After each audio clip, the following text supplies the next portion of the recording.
vil vise, hvordan man finder differentialkvotienten til funktionen f af x lige med x i anden i punktet x0 lige med 3. Det vil sige, det svarer til at finde hældningen for tangenten i punktet 3,9 for funktionen f.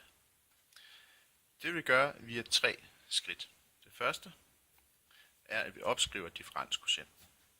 Så differenskvotienten er defineret som f af x0 plus h minus f af x0 divideret med h. Så vi indsætter vores værdier her. Det vil sige, vi har altså at f af 3 plus h minus f af 3 over h. Og så regner vi på det. Først sætter vi 3 plus h ind på x plads, så vi finder funktionsværdien der. Det vil så til 3 plus h i anden, fordi funktionen er f af x lige med x i anden. Det er så minus, er det 3 vi sætter ind, så det bliver 3 i anden, divideret med h. Så udregner vi parentesen her, så det bliver altså 9 plus h i anden, plus 6h, og det andet led her er 9, divideret igen med h, og vi ser umiddelbart, at 9 går ud med 9, så tilbage bliver altså h i anden plus 6h divideret med h. Så det er det første skridt. Nu er vi jo interesseret i at undersøge, hvad differenskvotienten går mod for h gående med 0. Når vi kigger på den her størrelse her, er det svært at afgøre, hvad der sker, og hvad grænseværdien er. Fordi både tæller og nævner går med 0, når h går med 0. Så vi omskriver differenskvotienten i andet skridt.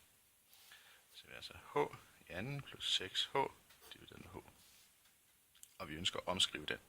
Vi kan sætte h ud for en parentes i tælleren, så vi får altså h gange med en parentes, der er h plus 6 divideret med h.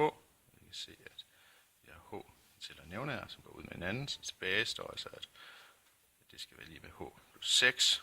Det er selvfølgelig kun, hvis h er forskelligt fra 0. Så nu har vi omskrevet differenskvotienten, og kan nu udtale os om, hvad der sker med den, når h går med 0. Det gør vi i tredje skridt.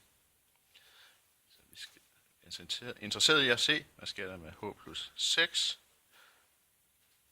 når h nærmer sig 0.